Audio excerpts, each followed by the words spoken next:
Hello दोस्तों, आज हम लोग सरलीकरण यानी बोर्ड मास सीखेंगे। इस वीडियो को देखने के बाद आपको बोर्ड मास एकदम आसान लगेगा और बहुत अच्छे से आप इसे कर पाएंगे। चलिए हम लोग वीडियो को स्टार्ट करते हैं और सीखते हैं कि बोर्ड मास को कैसे हल किया जाए। यानी ऐसे प्रश्न जो दिए रहेंगे उसका मुझे सरलीकरण करना है, यानी उसका सॉल्यूशन करना है और इसका आंसर क्या आएगा वो बताना है। तो ऐसे प्रश्न को कैसे करना है चलिए हम लोग आगे वीडियो में देखते हैं।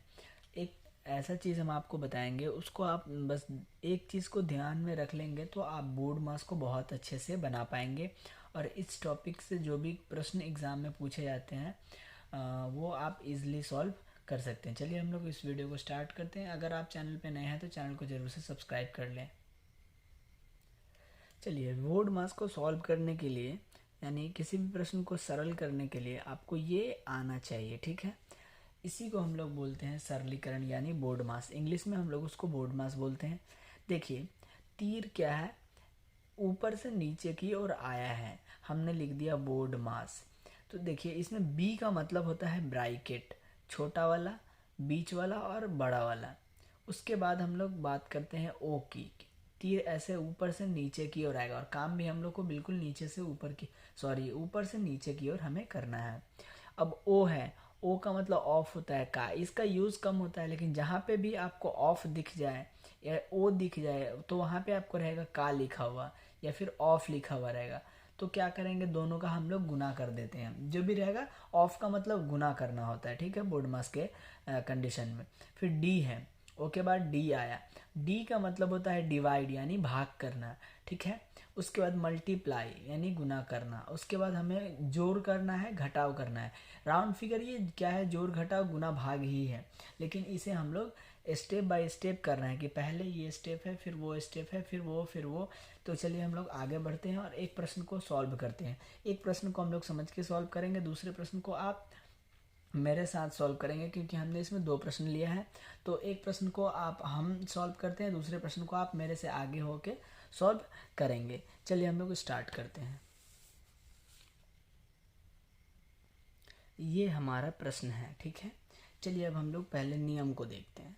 तो नियम क्या कहता है कि सबसे पहले हमें जो भी प्रश्न रहेगा उसमें हमें सबसे पहले ये ऊपर क्या है, ऊपर से नीचे जाना है। तो ऊपर क्या है, ब्रैकेट, यानी जो भी प्रश्न हम लेंगे उसमें सबसे पहले हमें ब्रैकेट वाले का काम करना है। यानी ब्रैकेट में जोड़ घटाव गुना भाग कुछ भी रहे वो हमें कर लेना है। तो बाकी चीज़ों को हम लोग ज्यों का त्यों रखेंगे और ब्रैकेट वाले को काम करेंगे। तो 4/24 ज्यों का त्यों लिखा और ब्रैकेट के अंदर में क्या है, जोड़ है। तो 4 और 3 कितना होता है, 7। चलिए आगे बढ़ते हैं। यहाँ पे माइनस लगा है, लगा लेंगे माइनस। 4 × 8 है, लिखेंगे 4 × 8।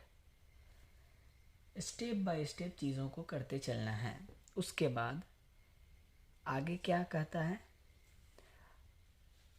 ऑफ। तो हमारे प्रश्न में कहीं भी का या ऑफ लिखा हुआ नहीं है, तो हम लोग आगे बढ़ते हैं।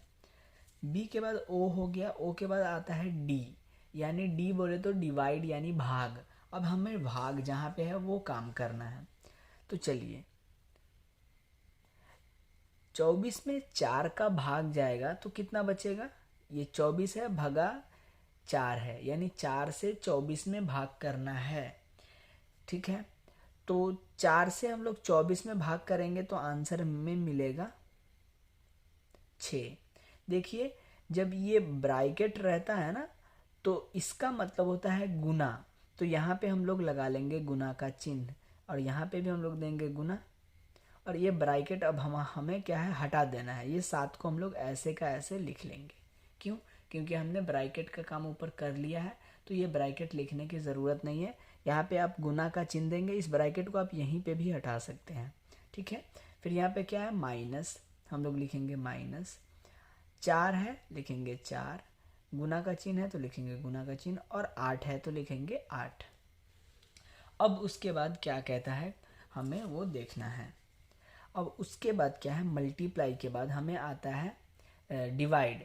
डिवाइड हमने कर लिया। अब उसके जस्ट नीचे आता है मल्टीप्लाई, एम यानी मल्टीप्लाई यानी गुना। तो प्रश्न में अब हमें जहाँ जहाँ पे गुना दिखेगा इस स्टेप में हम लोग गुना कर लेंगे। चलिए हम लोग गुना करते हैं। 6 का गुना 7 में होगा तो ये कितना हो जाएगा 42। माइनस का चिन्ह यहाँ पे हम लोग देंगे माइनस। 4 का गुना 8 में होगा तो कितना होगा 32। तो यहाँ तक हम पहुँच चुके हैं। आगे हम लोग देखते हैं कि अब क्या करना है। तो उसके बाद मल्टीप्लाई करने के बाद आता है ऐड यानी जोड़। प्रश्न में जोड़ वाला है क्या कोई फंक्शन? तो आंसर है नहीं। अब हम लोग फिर आगे बढ़ेंगे। जोड़ वाला नहीं है, अगर होता तो जोड़ लेते, जहाँ जहाँ पे जोड़ रहता वहाँ वहाँ पे जोड़ लेते, लेकिन अभी जोड़ का नहीं है। आगे बढ़ेंगे। क्या है? सब्सट्रैक्शन। SUB सब्सट्रैक्शन होता है। सब्सट्रैक्शन यानी घटाव। अब यहाँ पे हमें करना है घटाव। तो अब लास्ट स्टेप बचा है और लास्ट में क्या है घटाव ही है, तो हम लोग कर लेंगे घटाव। तो 42 में से 32 घटेगा तो कितना बचेगा 10। और ये हो गया हमारा आंसर। अब ठीक इसी प्रकार हम लोग दूसरे प्रश्न को करते हुए चलेंगे। ठीक है, तो वो प्रश्न आप भी मेरे साथ करें ताकि आप उसका प्रैक्टिस हो जाए और आप समझ जाए कि बोर्ड मास को किस तरह से हल किया जाता है, यानी सरलीकरण कैसे किया जाता है। चलिए हम लोग आगे दूसरे प्रश्न को देखते हैं। चलिए इसको हम लोग सॉल्व करते हैं। तो देखिए सबसे पहले स्टेप में हमने आपको क्या बताया था, सबसे पहले रहता है बी यानी ब्रैकेट, यानी इस लाइन में इस प्रश्न में आपको जहाँ पे भी ब्रैकेट दिखे उसका काम कर लेना है। ब्रैकेट यहाँ पे है और ब्रैकेट के अंदर में क्या है 2 + 3, यानी अब ये हो जाएगा 5। तो हम लोग बाकी चीज़ों को ज्यों का त्यों लिखेंगे।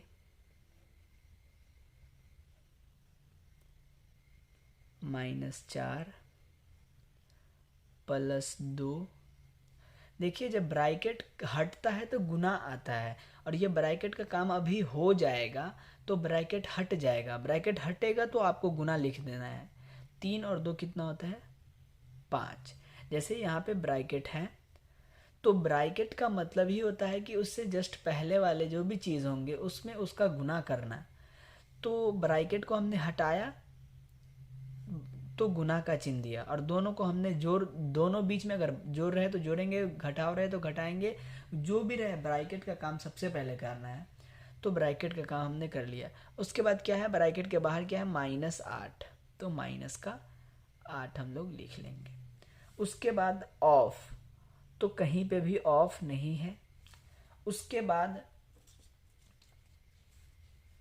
ब्रैकेट का ऑफ कहीं भी नहीं है। उसके बाद डिवाइड, तो सवाल है कि इसमें डिवाइड भी नहीं है। उसके अगला स्टेप में क्या है डिवाइड के नीचे मल्टीप्लाई, तो मल्टीप्लाई इसमें है तो हम लोग कर लेंगे। पहला मल्टीप्लाई यहाँ पे है, दूसरा मल्टीप्लाई यहाँ पे है, हम लोग कर लेंगे। 18 तिहाई कितना होता है 54। बाकी चीज़ों को आपको ज्यों का त्यों लिखना है। -4 है हम लोग लिखेंगे -4। यहाँ पे क्या है 2 का मल्टीप्लाई 5 में है और बीच में यहाँ पे प्लस है, हम लोग लिखेंगे प्लस। 2 का गुना 5 में होगा तो हो जाएगा 10। माइनस का यहाँ पे 8 है तो हम लोग 8 लिख लेंगे। ठीक है, चलिए उसके बाद आता है मल्टीप्लाई के बाद आता है जोड़। मल्टीप्लाई के बाद आता है जोड़, यानी गुना के बाद आता है जोड़, ऐड आता है जोड़। तो हम लोग देखते हैं जोड़, तो आंसर है कि इसमें जोड़ है। यहाँ पे इसके और इसके बीच में क्या है जोड़ है। ठीक है, तो इसको हम लोग जोड़ लेंगे। चलिए 54 ज्यों का त्यों लिखेंगे। अब एक माइनस का है एक प्लस का है, तो जोड़ने के कंडीशन में आपको क्या करना है कि जो इसको और इसको जब हम लोग जोड़ेंगे तो आंसर मिलेगा प्लस का 6, तो हम लोग लिखेंगे यहाँ पे प्लस का 6। ठीक है, उसके बाद बराबर 10, ये इसका और इसका काम तो हो गया।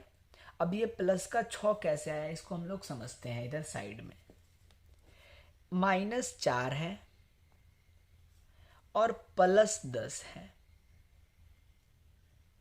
माइनस का मतलब होता है कि आप कर्जे में हैं, प्लस का मतलब होता है कि आपके पास वो पैसा अपना है। जैसे मान लीजिए ये 4 रुपया आपका कर्जा है, ये 10 रुपया आपका है।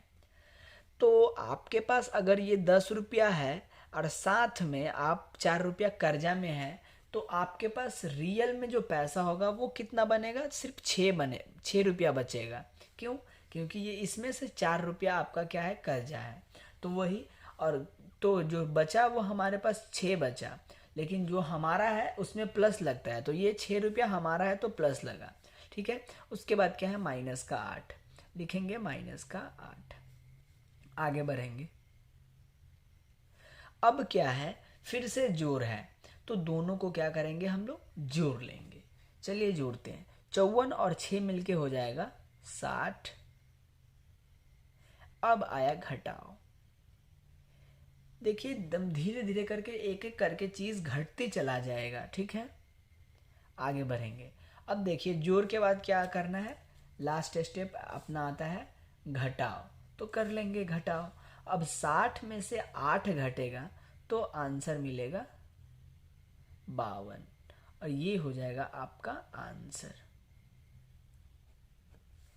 तो इस तरह से हम लोग सरलीकरण को सॉल्व करते हैं। इस वीडियो को बनाने में हमें 10 से 12 मिनट का टाइम लगा है। हमने बहुत मेहनत किया है इस वीडियो को बनाने के लिए, चीज़ों को बिल्कुल अच्छे से समझाने का प्रयास किया। अगर आपको वीडियो पसंद आया होगा तो वीडियो को ज़रूर से लाइक करें।